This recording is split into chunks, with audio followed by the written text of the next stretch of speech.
My son drained my bank account and took his wife and her mother to Rome.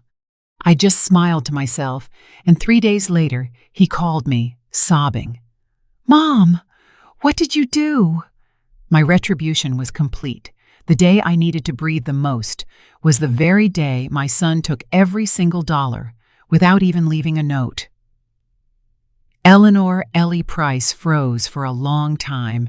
She sat on her old, worn cloth armchair, the same one she bought when Jackson turned 7, using the first decent paycheck she earned cleaning homes in the Hollywood Hills.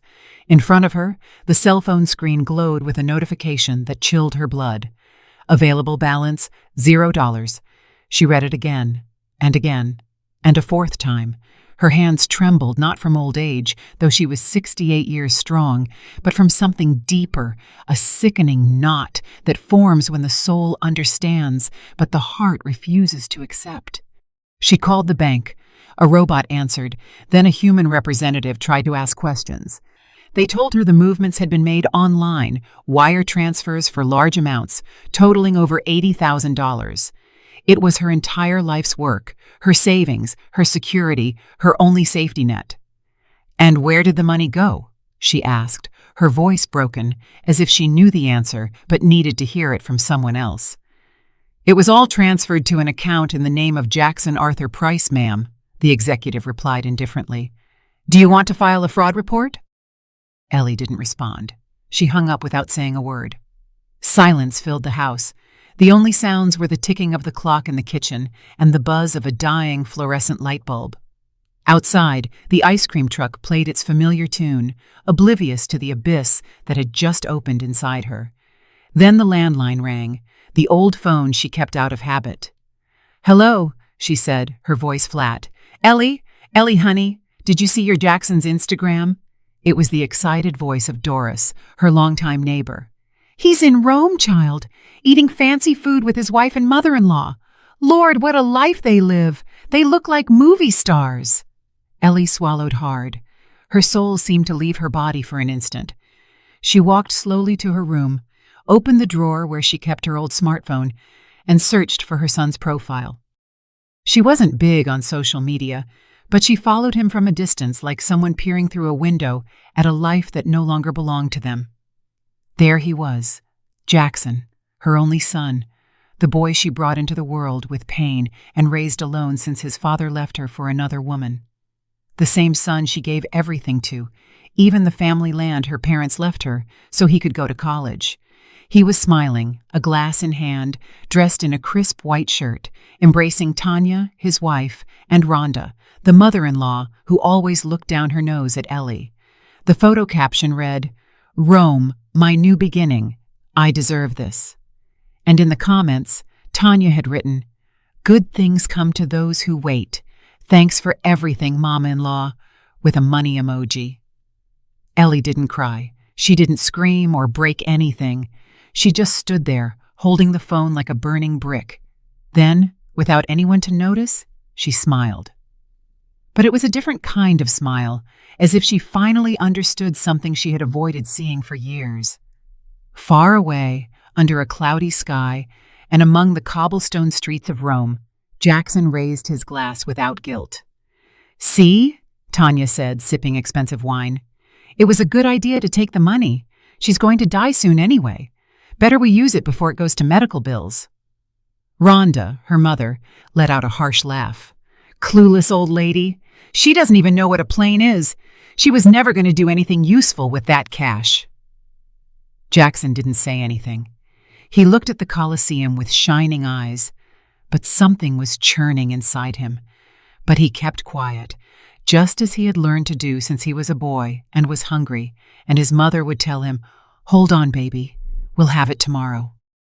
The walls of Ellie's house seemed older that night. Everything was in its place, but nothing felt the same. On the shelf were photos of Jackson, small, in preschool, in his first middle school uniform, the day he received his college diploma. Everything she had done, she did for him. At 18, she sold her engagement ring to pay for his high school. At 23, she gave him the family land her daddy left her. At 30, she helped with the wedding expenses, even though Tanya never cared for her. Ellie cooked for him, washed his clothes, and cleaned up after him, and he only drifted further away. "Mom, you don't understand this world," he'd say dismissively. "Things aren't done like they used to be. Tanya and I have big plans, and son, I'm part of those plans. You'll always be in my heart, Mama, but you can't be tied to me for life." A week before discovering the betrayal, Ellie had tried to visit Jackson at his apartment in Studio City. She brought a tray of her famous fried chicken and collard greens that she made herself. She rang the bell. No one opened the door. She waited under the sun, sitting on a bench for 2 hours until the doorman approached her. "Are you looking for Mr. Jackson Price?" "Yes, I'm his mother." "Ah, well, I was instructed not to let you in if you come unannounced." Ellie swallowed. "And why is that?" "I couldn't tell you, ma'am, but that's what they told me." She walked back home. She didn't take the metro bus. She wanted the air to hit her face, even if it was hot and dirty. She thought of every meal she denied herself, every dawn she worked overtime, every penny she saved for her son. That same night, Doris came to visit. She brought pecan pie and coffee. "You've always been strong, Ellie. Don't let this break your heart. Jackson is young. Maybe he'll come to his senses." Ellie sighed, her gaze distant. "Do you think children ever regret it, Doris?" "Yes, of course they do. When their mother isn't around, they realize everything." "Well, I hope it's not too late when he realizes." "And what are you going to do?" Ellie looked up. In her eyes was something different, something that hadn't been there before. "I'm going to smile, just like they taught me." Doris frowned. "Smile? What do you mean?" "I've cried enough, Doris. Now I'm going to smile in silence because I have nothing left to lose." And when a woman has nothing left to lose, she becomes dangerous. Meanwhile, night was falling in Rome. Jackson was stepping out of the shower when he heard Tanya's voice on the balcony speaking on the phone. "Yes, we did it. The old lady never even knew. The money's here. Tomorrow we open the account in Spain and we get rid of Jackson. Yes, of course, he thinks we're in this together. Such a fool." Jackson stopped. He didn't move. He felt the water freeze on his skin. He didn't say anything. He went back to the room as if he hadn't heard a thing. He lay down next to Tanya, who pretended to be asleep. He closed his eyes, but something had changed, and he didn't know yet that the worst was coming. Back in South Central Los Angeles, Ellie was preparing a cup of chamomile tea. The night was thick. The streetlights flickered. Outside, dogs fought over a trash bag. Inside, she picked up her notebook, the one she used to jot down recipes she never got to cook. She wrote something with her shaky handwriting. "This is not the end. It is the beginning of my silence, and my silence will hurt more than any scream." Then she closed the notebook, lay down in bed, and for the first time in a long time, she slept without tears. And while she slept in her humble home, her son in a hotel suite in Rome checked his phone. He found a bank notification. "Account blocked due to suspicious activity." "What?" he muttered, staring at the screen. The first crack had just formed, and Jackson didn't know that his mother, in silence, had already begun to move. Sometimes pain doesn't scream. Sometimes pain sits, observes, and waits for the right moment. And that moment was just beginning. The night hadn't entirely left South Central. There was still that sticky humidity between the tin roofs and the broken sidewalks. Ellie got up at dawn, her bones creaking as they did every day. But this time, she didn't feel old. Something new was beating inside her. It wasn't rage or sadness. It was a determination her soul had never known before. While heating water on the gas stove, she stared at the blue flame. The whistle of the steam took her back many years, to the first day she knew what it was like to be alone. She was 14 when she started cleaning houses in the Brentwood neighborhood, a girl with badly braided hair, dark skin, and hands cracked by cheap soap. By that age, she knew the names of all the stain removers and how to fold a boss's shirts without wrinkling them. At night, when she returned home, her mother no longer waited up for her. She was already asleep. Her absent father had left with a woman from a bar. Ellie didn't cry, she just swallowed, and the next day woke up before the rooster crowed to go back to work. At 17, she got pregnant with Jackson. His father was a boy 3 years older than her. He promised they would marry, that he would get her out of that life. They lasted 8 months. The day he found out the baby was a boy, he disappeared. He left with a woman who sold cosmetics and never returned. Ellie didn't cry. She just clenched her jaw, adjusted her scarf, and went out to look for more houses to clean. She raised Jackson alone, carrying him on her back while she washed other people's clothes. When he started walking, she taught him to play with detergent caps as if they were toy cars. They had no toys, but they had stories. No refrigerator, but they had hot soup. No television, but they had songs she sang to him until he fell asleep. He was her whole world. When Jackson turned 6, one of Ellie's clients offered to pay for his elementary school tuition at a private school if she agreed to work full-time and live in.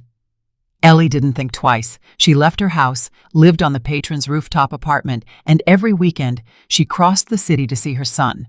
She never arrived empty-handed, sometimes a new notebook, sometimes just a snack, but always with a heart ready to listen to whatever Jackson wanted to tell her. Years passed, and Jackson grew up.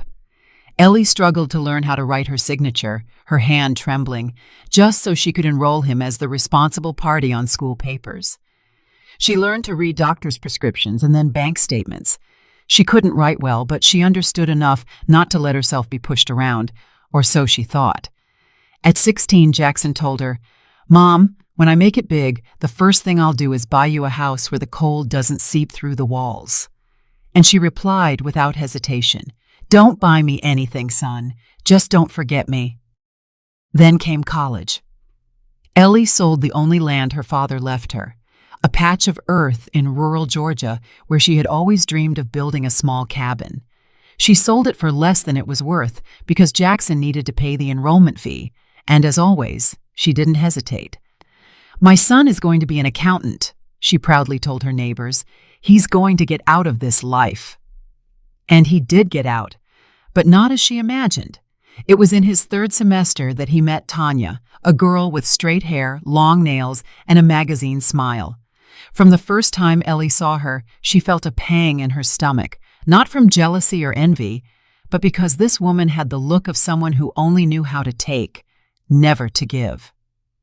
Tanya came from a family that pretended to have more than they did. Her mother, Rhonda, wore knockoff designer clothes and spoke as if she had studied in Europe. The first time they visited Ellie's house, they discreetly twisted their mouths. "What a lovely color the walls are! Very rustic," Rhonda said with a sarcastic tone. Tanya, seeing the kitchen, made a comment in a low voice that Ellie would never forget.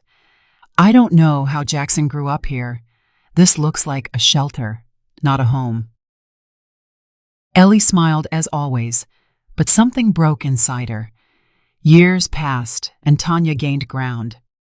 First, she asked that Ellie not visit so often, then that she not voice opinions on their decisions, then that she not attend certain family events because she didn't fit in. Jackson, confused and lovesick, slowly distanced himself. One night, already living with Tanya, Jackson visited his mother. It was the last time he did so without warning. She prepared him pot roast and gravy, his favorite meal. "Mom, Tanya says you're too involved in our lives, that you don't let us grow as a couple." "I just want you to be happy, son," Ellie said, watching her food grow cold. "I don't need you to take care of me anymore," he replied, as if that hurt her. "I'm a man now, and men forget who made them men." Ellie didn't cry. She just got up, cleared the table, and told him to take the rest of the roast with him. The following months were a parade of subtle dismissals. Tanya began managing Jackson's finances, convinced him to change bank accounts, and asked him not to tell his mother everything. According to her, Ellie was a limited woman who wouldn't understand modern life. Jackson, wrapped up in a mixture of ambition and emotional manipulation, agreed. Ellie began to notice things. A bank receipt that didn't match, a statement that never arrived, a life insurance policy she didn't remember authorizing. That's when she decided to talk to Walter. Walter was her first love, a childhood neighbor who had been a lawyer for decades and now lived alone in an apartment full of old papers and memories. She sought him out without telling him much. "Walter, how can I find out if someone is using my name for strange things?" "Are you in trouble, Ellie?" "No, but I feel like my son isn't my son anymore." Walter looked at her carefully, asked for the few papers she had, and for weeks reviewed movements, documents, and transfers, until one night he invited her to his house. "Ellie, your son put you as a guarantor on a joint account. You didn't sign anything, but the signature is there." "But I don't know how to write more than my name." "They forged your signature, and they've been taking money out little by little for 6 months. Ellie said nothing. She took the papers, put them in her purse, and left in silence. That night, the pain didn't let her sleep, not because of the money, but because of the truth. Her son hadn't just been manipulated. He had become an active part of the betrayal. He robbed his own mother. In the following days, Tanya and Rhonda organized the trip to Rome. Jackson, without a stable job, sold his car and then suggested using Ellie's savings. "It's family money," Tanya said. "Besides, your mother isn't going to use it. Don't be silly. I don't know, it's everything she has." "And why is she hoarding it? You're her son. You're not stealing it. You're just borrowing it early." Jackson hesitated, but he did it. One night, from his home computer, he transferred all the money. He did it quickly, without much thought, like someone wanting to pull out a tooth without anesthesia. He finished, took a deep breath, closed the laptop, and didn't look back. Ellie discovered the betrayal the next day.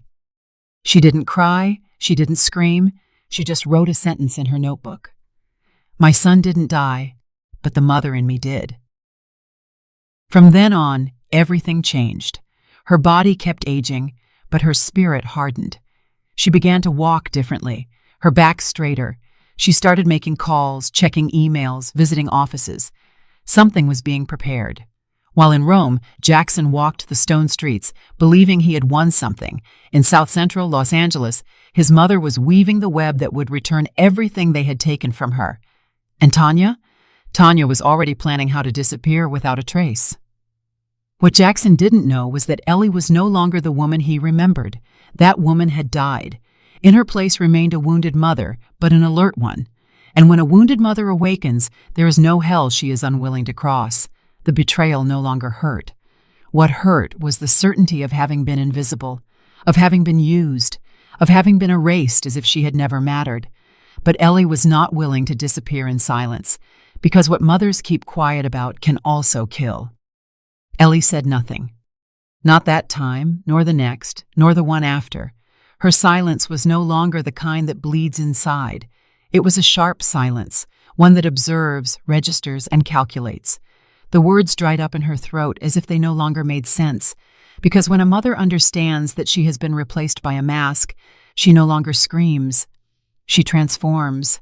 Jackson didn't notice the difference, or he didn't want to notice it. He was too busy living the life he had dreamed of, a life that didn't smell like fresh laundry or coffee, a life where the voice that woke him up didn't say, "My baby boy," but "Sir," a clean, elegant, and empty life. Tanya settled into his world as if she had always been its owner, and he, enchanted, let her.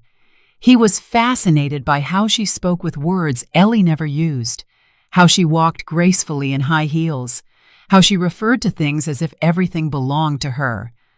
But behind her easy laugh and filtered photos was a subtle, cruel, and precise machine. Tanya knew what she wanted, and she wanted it fast. A name, a surname, an account, and a man who could sustain her facade. The first comments came disguised as jokes. "Honey, why does your mother always have to have an opinion on everything?" "I don't want our child to grow up surrounded by poverty-level thinking," she said while doing her nails in the living room. Jackson let out an uncomfortable laugh. "It's not that she wants to have an opinion, it's just hard for her to let go of control. She's always been like that." "It's not control, it's pity disguised as love. Women like your mother think they're martyrs for raising kids alone, but they don't realize that the past doesn't give us the right to drag others down. I don't want that for you, or for me, or for our children." Little by little, Tanya began deciding when they could visit Ellie and when they couldn't. First, it was that they were busy, then that it was better to meet in public places, and finally that she didn't feel comfortable entering Ellie's house because it smelled musty.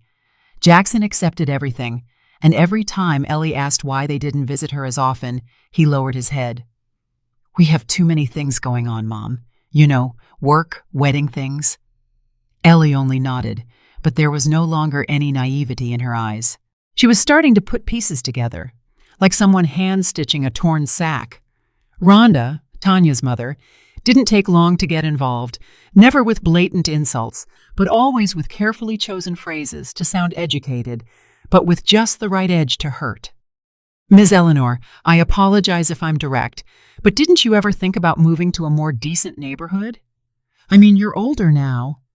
This area isn't safe for someone your age, and with that money you have saved, you could buy something better, right?"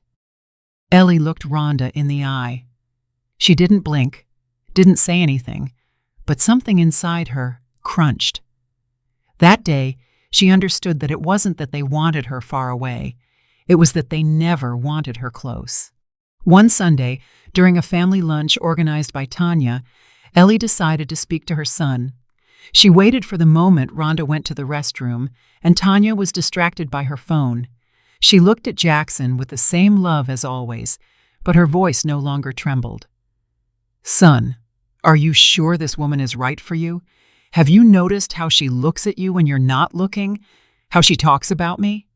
Jackson swallowed. Tanya looked up from her phone. Rhonda had just come out of the restroom.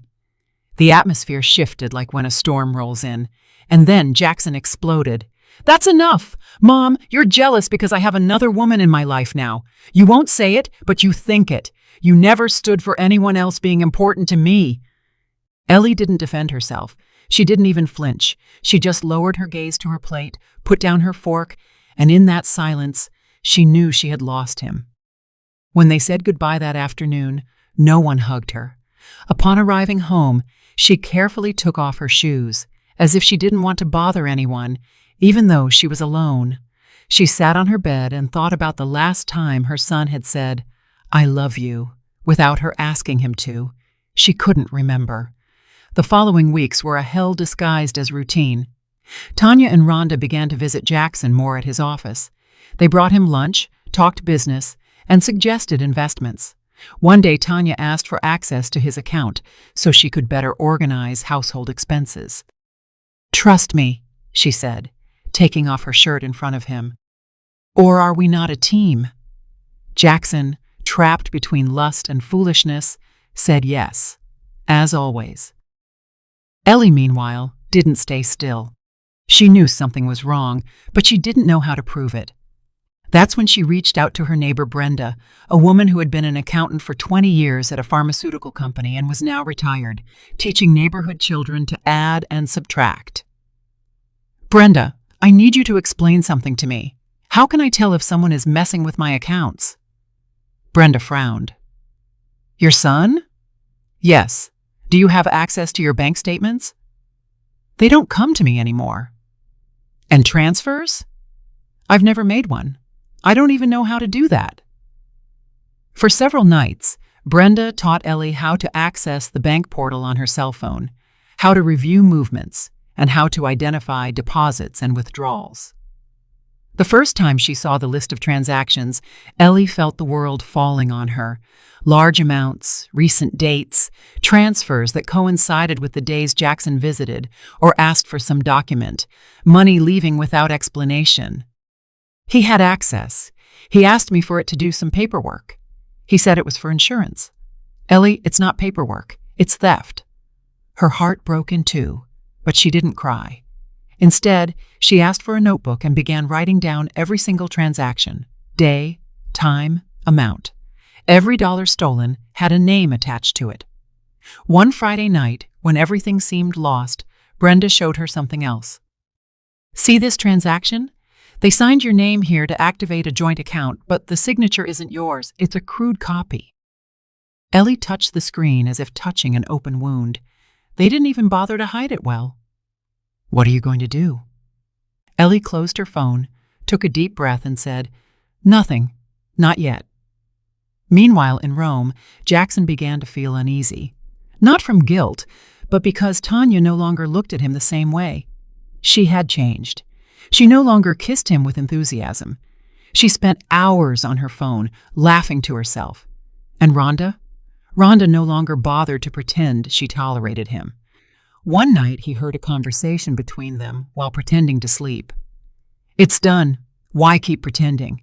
As soon as we get back, we're selling everything and ditching him. And if he finds out? He's slow. He won't even notice. And if he does, so what? The old lady is going to die anyway. Who is going to defend him?" Ellie, from Los Angeles, began to move with precision.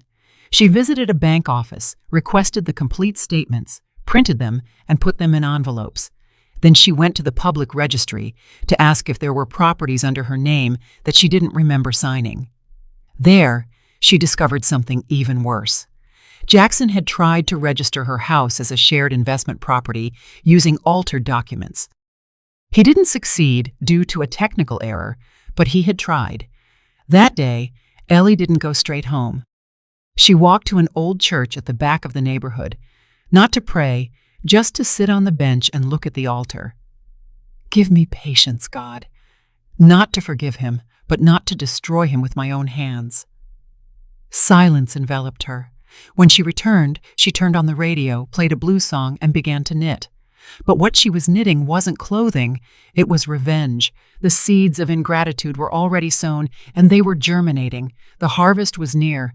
Ellie knew it. She felt it in her bones, in the way the wind blew through the cracks in the door, as if coming to warn her that everything that had been buried in silence would soon sprout. The pre-dawn hours weighed less on her. The cold no longer bothered her. She just counted the days, not with anxiety, but with strategy, with calmness, like someone sharpening a knife slowly, knowing they will use it at the exact moment. One morning, while sweeping the living room with the old straw broom that had lasted so long, she decided to move the armchair to clean underneath. Beneath it were dirt, tiny papers, a dry pen, and a torn, badly folded white envelope tucked into a recycled plastic bag. She was going to throw it all away without looking, but something inside her screamed at her to check. First, she opened the bag. Inside was a document. She read it twice, without fully understanding what it said. It listed her full name, her address, and a signature similar to hers. Then she read the header, "Last Will and Testament." She felt something squeeze her chest. She sat on the floor with the document spread out on her legs and read it again. It was a will where she supposedly ceded her house and savings to Jackson in case of her death. And at the bottom, a signature, her signature, forged. She felt the silence of the house weigh more than ever. Only the clocks ticking and the distant barking of a dog broke the quiet. She didn't cry, she wasn't surprised, but this time something did break inside her. It wasn't the betrayal, it was the confirmation. She called Walter. "Come over. What happened?"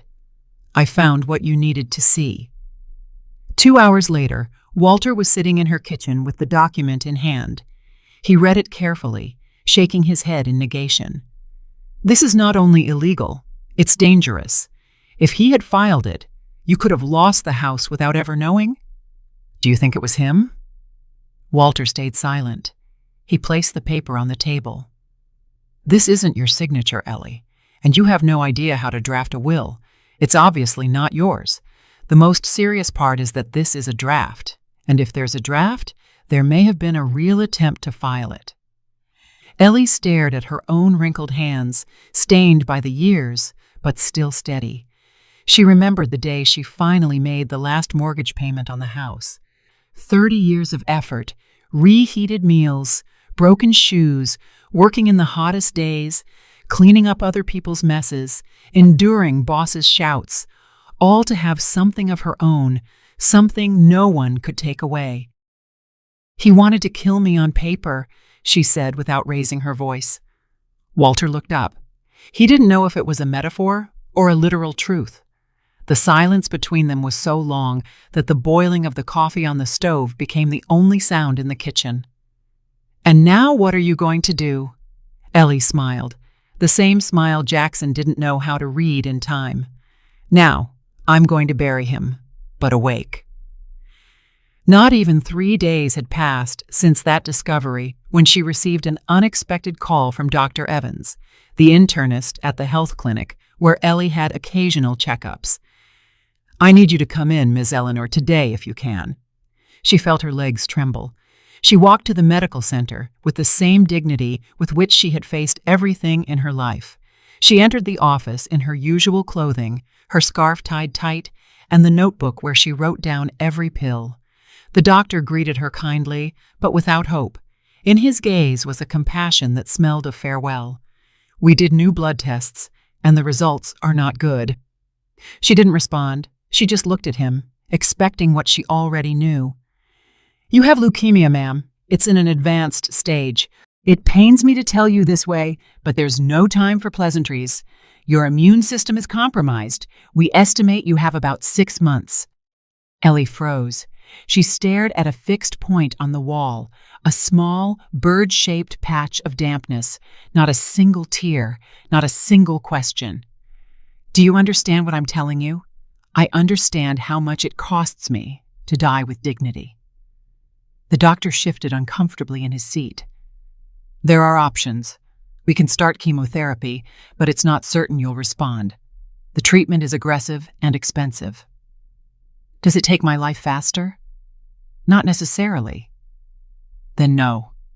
I don't like the thought of death catching me in a gown." The doctor didn't know what to say. He had never seen anyone take the news of their own death with such composure. Ellie stood up, took her purse, and before leaving the office, she turned to him. 6 months is enough. For what I have to do, it's more than enough." She walked back home, not because she couldn't afford a ride, but because she needed to feel the city. She wanted every step to take her back to her roots, her history, her purpose. She crossed the street where she was once almost hit by a car while taking Jackson to preschool. She passed the market where she worked cleaning restrooms for $40 a day. She waved to Mr. Theodore, the juice stand man, who had no teeth but a good memory.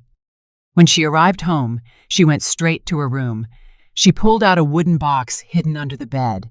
Inside was her notebook with notes, clippings, receipts, unsent letters, and an old envelope where she kept the only photo she had of Jackson as a child, when he still slept hugging her leg.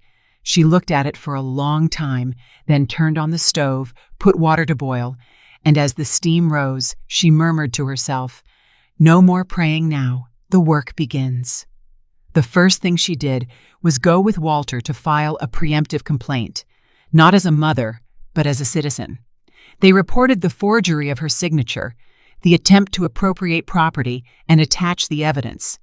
Then they requested the temporary freezing of the bank account from which Jackson had withdrawn the money. To achieve this, they used a clause that allowed the stopping of financial movements if elder financial abuse was suspected. It wasn't easy, but Walter knew the loopholes.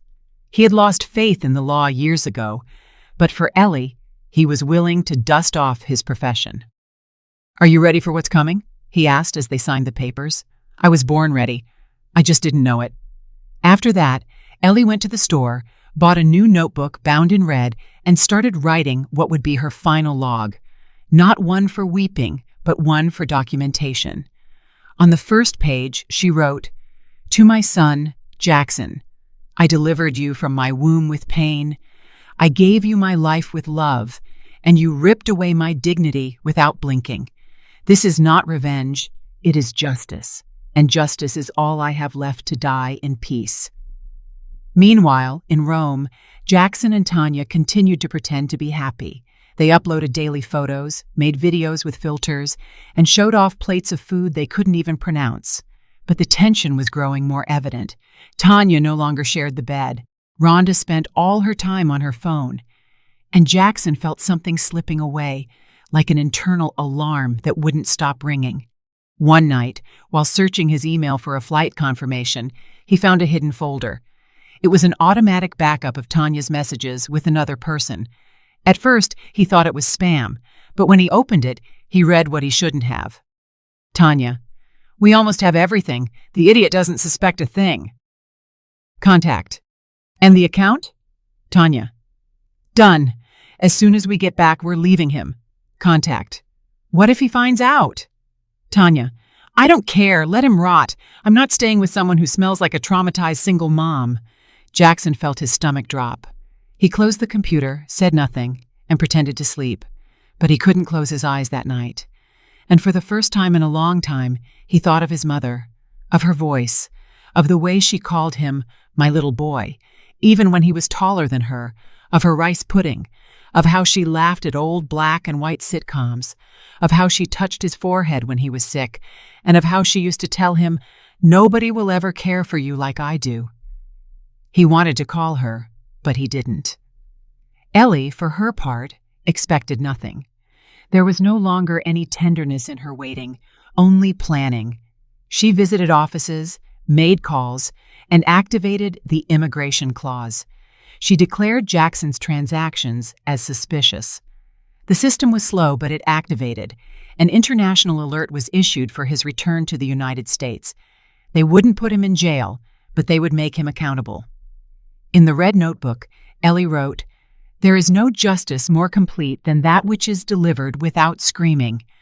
I will watch him lose everything without lifting a finger. Karma is not paid with violence. It is served with patience." And so, the second betrayal didn't break her. It converted her into something stronger, colder, freer. The mother died in her, but the woman awoke. It was only a matter of days until Jackson returned to the U.S., and he had no idea of the earthquake that was waiting for him. Jackson believed that hell was a place with fire, punishment, and screams. He didn't imagine it could be as cold as the cobblestone streets of Rome, or as humiliating as a card being declined in a restaurant full of tourists. It all started with a denial at the payment terminal. Then another, and another. In less than 48 hours, he found himself empty-handed. No cash, no active accounts, and with two women looking at him as if he were a beggar they had just picked up off the street. Tanya yelled at him in the middle of the street, in front of dozens of people who stopped to stare. "You shameless idiot! What did you do with the money? I told you not to trust your poverty-stricken mommy. Now you've screwed us all." Jackson tried to speak, but there weren't enough words to explain what he didn't even understand.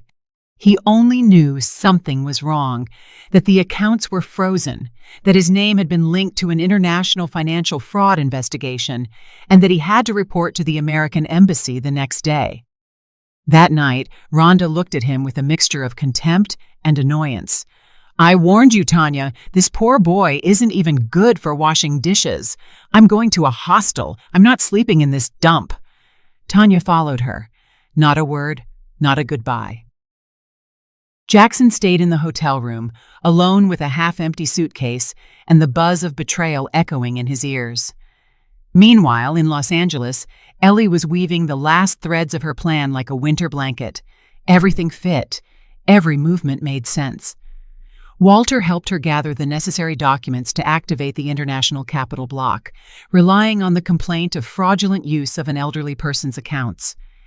He contacted an old acquaintance of Walter's, Mr. Ernest, a federal agent in the IRS Criminal Investigation Division, and managed to activate an alert for illicit fund withdrawal, which implied a mandatory review upon Jackson's entry into U.S. territory.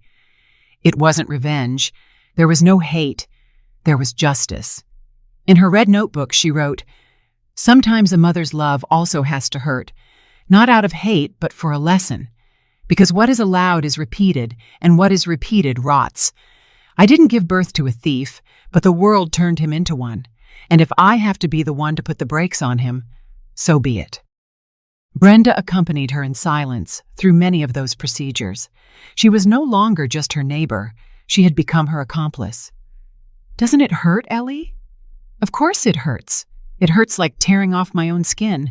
But there are pains that heal." The meeting at the embassy was a spectacle of shame for Jackson. They made him go into a cold, windowless room with a young lawyer and a translator who spoke in a mechanical tone. They explained that there was an active complaint in the U.S., that the funds had been frozen by a preemptive order, and that he had to account for them upon his return. Jackson left with a defeated face. He felt everything crumbling. He thought of his mother. For the first time in a long time, he thought of her voice, her look, and he knew that she knew, that all of this came from her. And then, like a lost child, he dialed her number. "Mom," he said as soon as she answered. On the other end of the phone, Ellie was in her kitchen cleaning black-eyed peas with the old strainer, as if nothing unusual were happening. She recognized the voice immediately. Her hand trembled, but not enough to drop the phone. "Mom, what did you do? They took everything from me. I'm alone. Tanya left, Rhonda too. They say you did this." Ellie stayed silent, took a deep breath, and then replied with a serene, firm voice, as if speaking from a place Jackson could no longer access. "I didn't take anything from you, son. I just stopped what you were taking from me. Mom, they want to arrest me. You said you would always be there for me." "I was, until you stopped being there for yourself. Please help me. I don't know what to do." "Learn." She hung up. She gave him nothing more. No tears, no apologies, no explanations. It was the first time she allowed herself to think that her son needed to suffer to understand, because sometimes pain teaches more than love.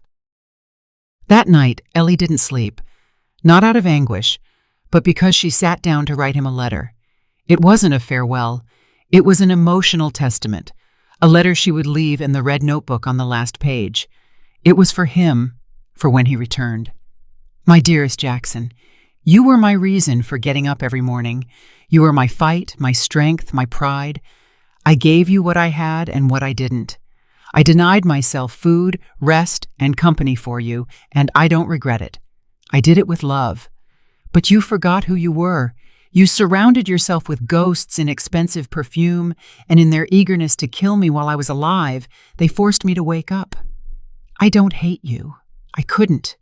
But I am no longer the woman who waits in silence for her son to remember her. Now I am the one who teaches you, even if it hurts. And if you ever truly repent, this letter will be here, not to save you, but so you can't say no one warned you." At the end of the letter, she drew a small heart. It was the sweetest thing she had left. Jackson wandered the streets of Rome aimlessly. He slept in cheap hostels. Sometimes he ate, sometimes he didn't. He had no one to call. Neither Tanya nor Rhonda answered. And he knew that his return to the U.S. wouldn't be a landing. It would be a crash. Finally, he took a return flight, scared, ashamed, with cold in his bones. He knew they were waiting for him, not with hugs, but with outstanding debts. Ellie, for her part, was ready. Her health was deteriorating, but her soul was clearer than ever. She had shaved her head before the chemo could take her hair. She did it in her bathroom with sewing scissors. She looked in the mirror and said, "Now I look like who I am." Walter accompanied her to her last doctor's appointment. The doctor confirmed that the cancer was advancing rapidly. She nodded. "You know," she said, "I was never afraid to die. What hurt me was not being able to leave in peace, but now I know I will leave with everything settled." That night in her bed, alone, Ellie felt a sharp pain in her chest. She doubled over, but she didn't call anyone. She just hugged herself, murmuring her son's name, not as a complaint, but as a farewell. The silence of the storm was just that, the exact moment before the collapse, the feigned calm that precedes the inevitable. But Ellie didn't fear the end because she had done what she had to do, and Jackson was about to face the debris of the life he himself destroyed. When the plane landed in the U.S., Ellie felt no emotion. She wasn't surprised by the captain's welcome or the strange language mixed with the airport announcements. She didn't care about the glass ceilings or the foreign faces. She hadn't traveled to admire anything. She had traveled to close a cycle, not as a mother, but as a witness. At almost 70 years old, her body was trembling, yes, but not with fear. The physical pain was already part of the scenery. What sustained her was purpose. She had sold a few things to pay for that ticket: the blender, the large mirror in the living room, and a ring she kept since Jackson was a child. She didn't regret it. The cost was insignificant compared to the emotional freedom she sought. At the airport, Walter was waiting for her. He had arrived a day earlier to prepare everything. He had pulled strings, processed the permits, and arranged for Ellie to be present at the embassy when Jackson testified. It wasn't legally required, but the consular official was an old friend and also the son of a single mother. He understood the request without needing too many explanations. When he saw her arrive, Walter took off his hat. "You don't look like a woman who is about to face her son." "And you don't look like a retired lawyer," Ellie replied without looking directly at him. "Are you sure about this?" "I'm alive. That's enough." They walked to the car. During the ride, Walter tried to ease the tension with a few anecdotes, but Ellie didn't engage. She wasn't there to converse. She had one last task. In her purse, she carried a thick yellow envelope with items that weren't of material value but held eternal weight. Meanwhile, in a hotel room on the other side of the city, Jackson stood in front of the mirror. His eyes were sunken, his beard was messy, and his expression swung between exhaustion and panic. He was going to present himself at the American embassy to sign an official declaration that would separate him from the joint accounts with his mother. But he also knew that by doing so, he would admit he had managed those accounts with false documentation. In exchange, the embassy had agreed not to arrest him, but to register him on an economic watch list, and his return to the U.S. would be conditional. He would have to present himself before a financial authority upon stepping on American soil.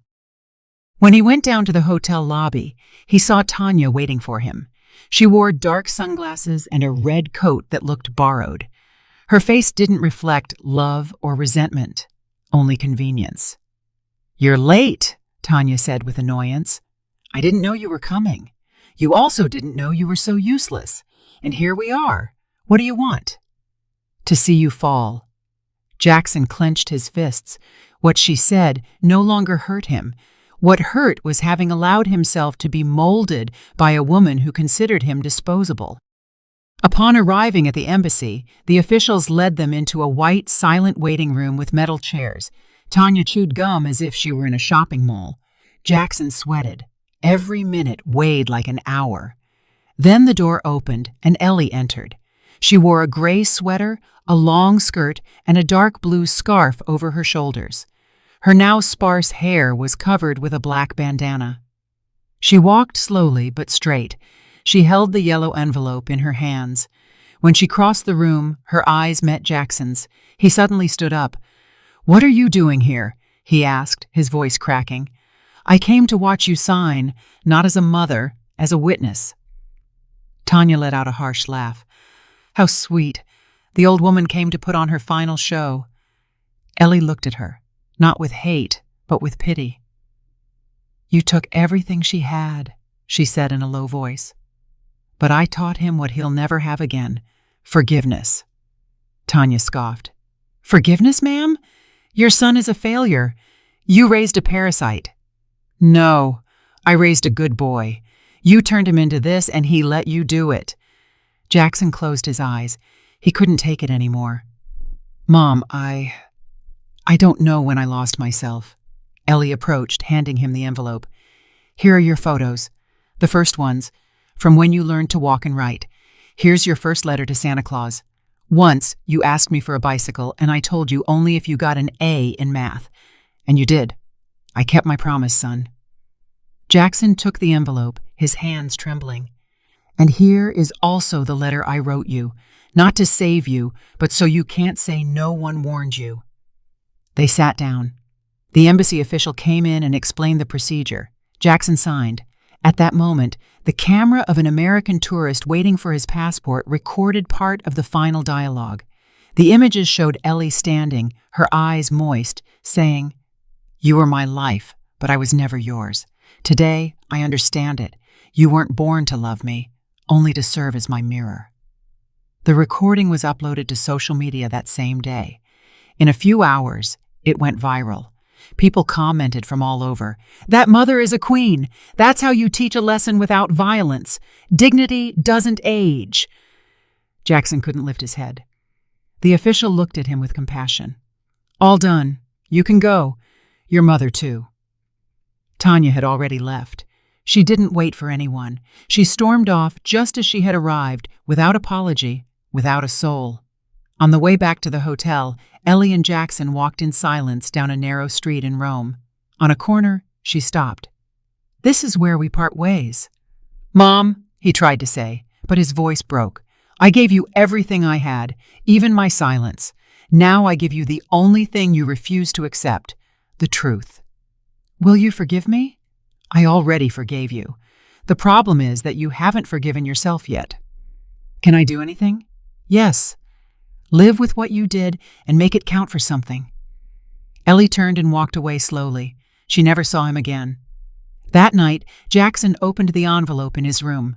The photos were yellowed but intact. The letter, written in blue ink, smelled of lavender. When he finished reading it, the world crashed down on him. He knelt on the floor and cried as he hadn't cried since he was a child, not from punishment, but from shame. And he knew he had lost something he couldn't recover, the dignity of a mother. And that justice, when it comes from the one who loved you most, is the hardest of all. Jackson returned to the U.S. in silence, without suitcases, without promises, without glory. He passed through customs like a ghost, no cameras, no family waiting for him, no one asking about him. The only things he brought with him were the yellow envelope with his childhood photos and the letter his mother had left him. The rest, he had lost everything. The Los Angeles airport felt grayer than ever. The air was heavy, dense, as if his guilt floated in the atmosphere. He had nowhere to go. Tanya wasn't answering calls. His mother-in-law had blocked all his contacts, and his former office colleagues pretended not to recognize him. He had been exposed on social media, mocked by thousands, branded as the ungrateful son who stole from his mother to take his wife and mother-in-law to Europe. He walked the streets of the neighborhood where he grew up. South Central was the same potholes, the same graffiti on the walls, the same street vendors selling goods at dusk. But something inside him was no longer the same. Every street had an echo, a memory, a reproach. He passed his old school. He remembered when his mother walked him hand in hand, her apron smelling of bleach and her shoes worn down. She always said, "You won't live scrubbing floors like me. You'll have your own desk and your suit." And he had it for a while, until he exchanged it for lies. Ellie was already back. She had returned alone. She didn't need company. She had lived her whole life in the company of her silence, and it didn't weigh on her. She settled back into her house with cracks in the walls, the same concrete floor, and the rocking chair that creaked when she swayed. She settled into her life like someone returning to the place they should never have left. Walter brought her medicine. Brenda prepared light soups for her. The closest neighbors looked after her in spontaneous shifts, not because she asked for it, but because dignity is also honored while one is alive. She became a neighborhood legend. Some children thought she had traveled to punish the wicked, others that she was a witch, others that she had faced the mob. Only a few knew the truth, and they said nothing. Ellie didn't speak much. She listened to blues music in the afternoons. Sometimes from the doorway, she watched the neighborhood children play. She laughed with them. She gave them lollipops, listening intently when they told childhood lies. She had recovered her peace, but not her strength. The cancer was advancing slowly but steadily. Every week she seemed more fragile. Her clothes were too big. Her hands trembled more, but she never stopped walking around her house. She never let herself fall. One Sunday morning, Jackson walked to the door. He carried a bag with donuts. He had spent the whole night wondering if he should go. He hadn't slept or eaten, but something inside him demanded it. He didn't expect her to open the door. He just wanted to see her, to see if she was still breathing. From the opposite sidewalk, he saw her sitting in her rocking chair. She wore an old sweater and a shawl draped over her shoulders. Her face was thin but not defeated. She smiled at some children playing nearby. One of them brought her a flower picked from the park, and she hugged him as if he were her own blood. Jackson didn't cross the street. He just watched her. He felt a knot in his throat, walked slowly, left the bag of donuts on the porch, and left. Ellie didn't look up, but she felt him. She didn't open the door. Not that day. Over the following weeks, Jackson returned, always at the same time. He left something: flowers, pastries, a note without a name. He never dared to knock. He never asked to enter. He had no right.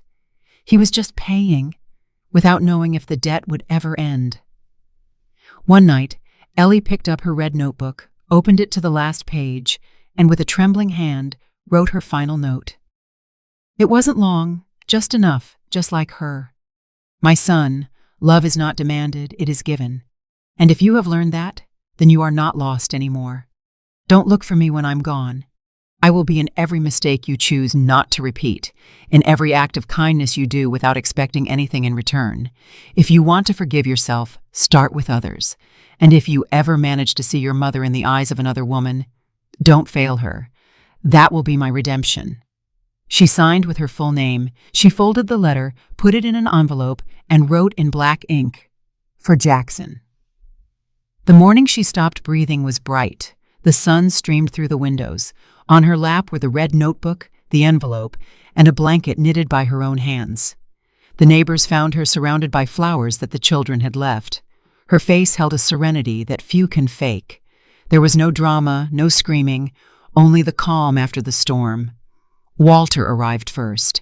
He looked at her in silence, gently closed her eyes. He didn't cry. He knew she didn't want tears. He knew she had died as she lived, with dignity. Brenda prepared the wake with the help of the neighbors. It was humble, but full of love. They didn't accept elaborate wreaths, only flowers from the park, children's drawings, and the songs she loved to listen to. Jackson wasn't notified, but he knew. He knew the moment the wind changed, and something in his chest went out. He ran to the house, saw the open door, and walked in slowly. There were candles in the living room. No one stopped him. No one hugged him. He went to his mother's body. He knelt down. He touched her hands. They were cold. Next to her, he found the envelope with his name. He opened it. He read every word aloud, alone, in a whisper. He cried, but not like before. He cried in silence, like her. In a corner of the room was an open wooden box. Inside, a photo of him as a child with a handwritten note on the back. "I still believe in you, son." Jackson took the photo, pressed it against his chest, then went out to the yard and sat in the chair where she used to sit. He looked up at the sky and understood that he had lost his mother. But perhaps he could still find himself. Days later, the neighbors said that the man who came with donuts stayed living in the house. He had no new furniture or luxuries, no visitors, only an old chair, a red notebook, and a photo on the shelf. Those who leave make space. Those who stay sometimes fill it with memory, and sometimes with redemption. Did you like the story, and which city are you listening from? Let's meet in the comments. If you liked the story, you can support me by sending a super thanks so I can keep bringing more stories like this. Thank you so much for your sweet support. I'm looking forward to your comments on the story. On the screen, you can see 2 new life stories that I highly recommend. There's so much more on my channel. Don't forget to subscribe. See you in the next life story with love and respect.